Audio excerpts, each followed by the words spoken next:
जय श्री राधे कृष्ण। आइए आज आप सब जानेंगे वर्ष 2023 मार्गशीर्ष मास कृष्ण पक्ष में एकादशी का व्रत कब किया जा रहा है। तो जानेंगे आप सभी एकादशी व्रत के शुभ मुहूर्त के बारे में, पारण समय के बारे में, व्रत नियम महत्व के बारे में, पूजन विधि के बारे में, इस तीन व्रत का पारण जो कि किस चीज से किया जाएगा और इस दिन भगवान को विशेष करके किस वस्तु का भोग लगाना चाहिए। तो आइए जानेंगे आप इन सबों के बारे में। संपूर्ण जानकारियाँ की प्राप्ति के लिए वीडियो को अंत तक जरूर देखें। चैनल पे नए हैं तो चैनल को लाल बटन दबा करके सब्सक्राइब करें, साथ में बेल आइकन घंटी को दबाएं ताकि वीडियो का नोटिफिकेशन आपको समय से मिलता रहे। कमेंट में ओम नमो भगवते वासुदेवाय जरूर लिखें। मार्गशीर्ष यानी कि अग्रहण मास के कृष्ण पक्ष में पड़ने वाली एकादशी को इसे उत्पन्ना एकादशी कहा जाता है। इस दिन से ही एकादशी व्रत की शुरुआत मानी जाती है। भगवान विष्णु के शरीर से एक दिव्य देवी प्रकट हुई थी जिनका नाम एकादशी हुआ और यही उत्पन्ना एकादशी से एकादशी व्रत की शुरुआत मानी जाती है। जो भी भक्त सच्ची श्रद्धा के साथ, नियम और निष्ठा के साथ उत्पन्ना एकादशी का व्रत करते हैं, इस दिन भगवान विष्णु, माता लक्ष्मी, माता एकादशी का पूजन करते हैं, तो यह सभी प्रकार के पापों को नष्ट करने वाली है। एकादशी का व्रत जो कि भगवान विष्णु, भगवान श्री कृष्ण को अति प्रिय होता है।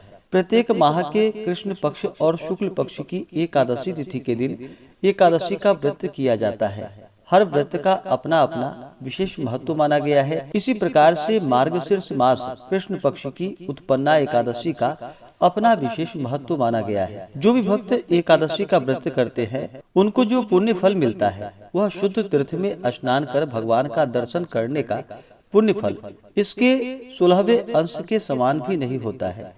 व्यतिपात युग में, संक्रांति में, सूर्य एवं चंद्र ग्रहण के समय में कुरुक्षेत्र में स्नान करने का जो फल होता है वह सब एकादशी व्रत करने वाले को अनायास ही प्राप्त हो जाता है। अथवा अश्वमेध यज्ञ करने से 100 गुना अधिक पुण्य फल प्राप्त होता है। 1000 तपस्वियों को 7000 वर्ष भोजन कराने का धर्म पुण्य प्राप्त होता है।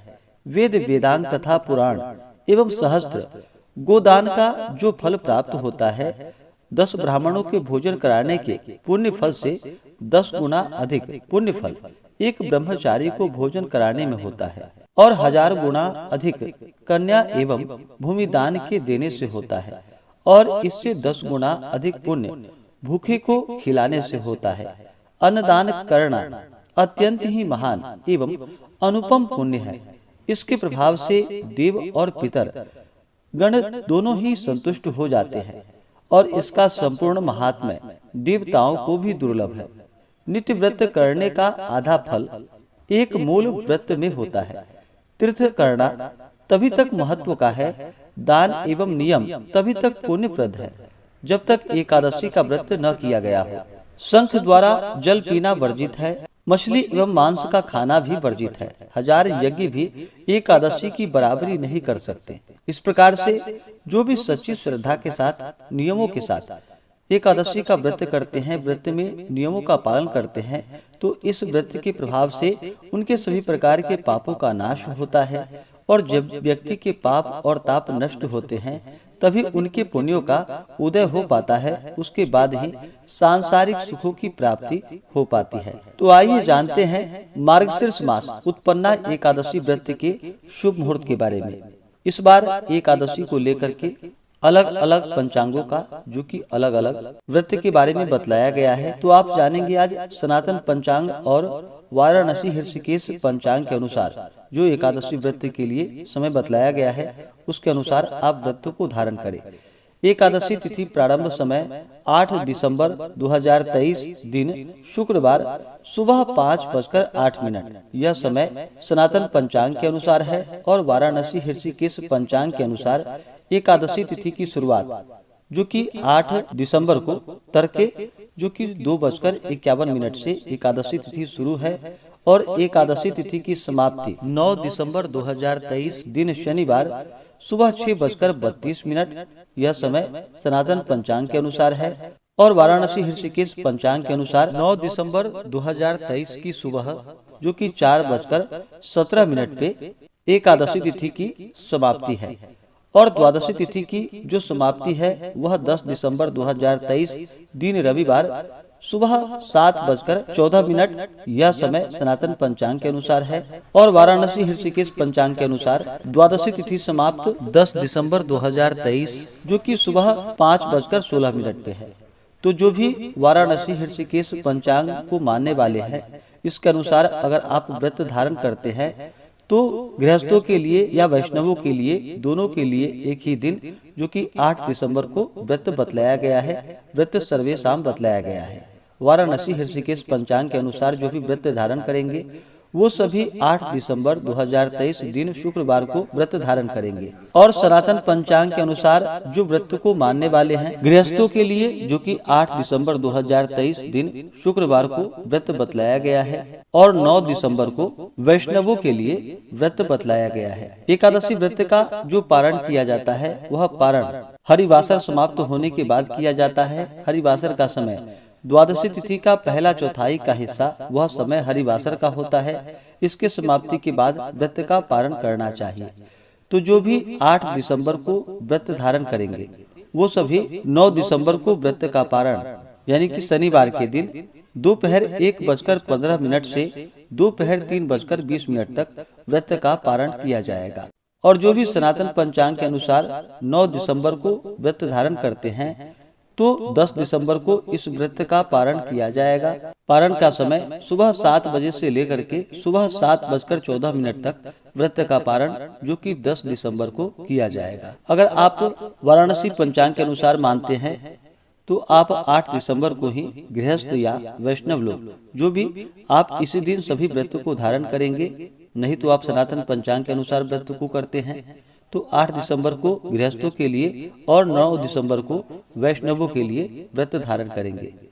इस व्रत का पारण जो कि गोमूत्रेण पारणम यानी कि गौमूत्र से व्रत का पारण है, यह संभव ना हो तो आप तुलसी दल, जल या फल से व्रत का पारण करें। 8 दिसंबर को जो सूर्योदय का समय है वह समय सुबह 6:31 और सूर्यास्त शाम 5:08।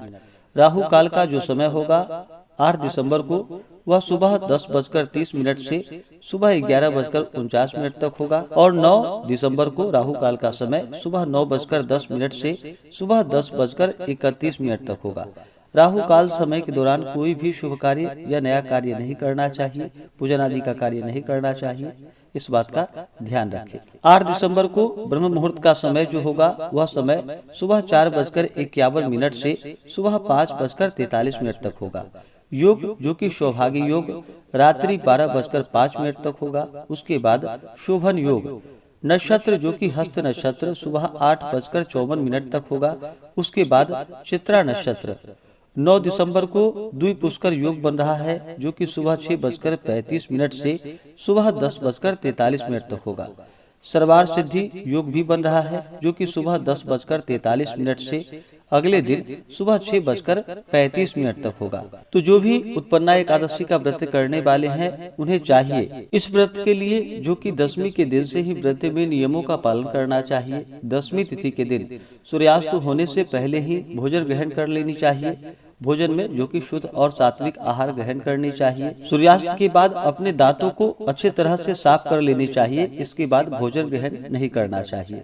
और दूसरे दिन यानी कि एकादशी की सुबह ब्रह्म मुहूर्त में उठ करके नित्य क्रियाओं से निवृत्त होकर के इस दिन सर्वप्रथम मृतिका स्नान करनी चाहिए, अर्थात मिट्टी का चंदन इन मंत्रों के द्वारा लगानी चाहिए। अश्वक्रांते रथ क्रांते विष्णु क्रांते वसुंधरे उदधृदासी वराहिर्णा कृष्णेन शतबाहुना मृतिके हर मे पापम जन्मया पूर्व संचितम त्वया हतेन पापेन गच्छामि परमाम गतिम। इस प्रकार से मिट्टी लगा करके तत्पश्चात उसके बाद जो कि स्नान करनी चाहिए। स्नान में आप गंगा नदी में तीर्थों में स्नान कर सकते हैं। वहाँ पे संभव ना हो पाए तो आप घर के नहाने के पानी में ही थोड़ा सा गंगाजल मिला करके स्नान करें। शुद्ध वस्त्र धारण करके भगवान सूर्य देव को अर्घ्य प्रदान करनी चाहिए और फिर व्रत का संकल्प लेना चाहिए। भगवान विष्णु से प्रार्थना करनी चाहिए कि हे भगवान विष्णु, हे माता लक्ष्मी, हे एकादशी माता, आज मैं उत्पन्ना एकादशी का व्रत करने जा रहा हूँ या करने जा रही हूँ। इस प्रकार से भगवान से प्रार्थना करें कि आज मैं चोर, पाखंडी, मिथ्यावादी, अपवादी, देव द्विज निंदक, अगम्य गामी, दुराचारी, पराया धन हरने एवं देव द्रव्य चुराने वाले पुरुषों का ना तो दर्शन करे और ना संभाषण करे। इस प्रकार से भगवान से प्रार्थना करे कि यह व्रत मेरा निर्विघ्न पूरा हो, हमारे सभी प्रकार के पाप और ताप नष्ट हो जाए। आपके मन में जो भी इच्छा हो, जो भी कामना हो, वह भगवान विष्णु से कहे और प्रार्थना करे कि यह व्रत मेरा निर्विघ्न पूरा हो और हमें पुण्य फलों की प्राप्ति हो, आप हमें आशीर्वाद प्रदान करें। इस प्रकार एकादशी के दिन भगवान से प्रार्थना करें और एकादशी तिथि के दिन, जो कि दिन और रात्रि उपवास रहते हुए भगवान का सुबह और शाम के वक्त पूरे विधि विधान के साथ भगवान विष्णु का, माता लक्ष्मी का, एकादशी माता का पूरे विधि विधान के साथ पूजन करना चाहिए। और इस दिन जल, पुष्प, धूप, दीप आदि से पूजन करके नैवेद्य आदि अर्पित करनी चाहिए। विशेष प्रकार से भगवान विष्णु को, भगवान श्री कृष्ण को, जो कि तुलसी दल अर्पित करनी चाहिए। इस दिन भोग में खास करके भगवान को, जो कि पंचामृत से स्नान करा करके गुड़ एवं बादाम से युक्त पदार्थों का अवश्य ही भगवान को भोग लगाना चाहिए और उसे प्रसाद के रूप में ग्रहण भी करना चाहिए। तो यह अनंत फलदायी माना गया है। इस प्रकार से पूजन करके एकादशी की रात्रि जहाँ तक हो सके नृत्य गीत आदि करके रात्रि में जागरण करनी चाहिए और द्वादशी की सुबह उठ करके स्नान करके शुद्ध वस्त्र धारण करके भगवान का पूजन और आरती करके ब्राह्मणों को भोजन करवानी चाहिए, ब्राह्मणों को दान और दक्षिणा देनी चाहिए। इसके बाद फिर समय के अनुसार व्रत का पारण करना चाहिए। इस प्रकार व्रत को धारण करने से भगवान विष्णु अपने भक्तों पर अति प्रसन्न होते हैं, अपने भक्तों के सभी प्रकार के पापों को नष्ट कर देते हैं और सुख समृद्धि का आशीर्वाद प्रदान करते हैं और अंत में भगवान विष्णु के धाम की प्राप्ति होती है। तो आशा करता हूँ कि यह जानकारी आपको अच्छा लगा हो। ऐसे ही ज्ञानवर्धक जानकारियाँ प्राप्त करने के लिए चैनल पे अगर आप नए हैं तो चैनल को लाल बटन दबा करके सब्सक्राइब करें, साथ में बेल आइकन घंटी को दबाएं ताकि वीडियो का नोटिफिकेशन आपको समय से मिलता रहे। वीडियो को लाइक करें, शेयर करें। सुखी रहें और स्वस्थ रहें। जय श्री राधे कृष्ण। धन्यवाद।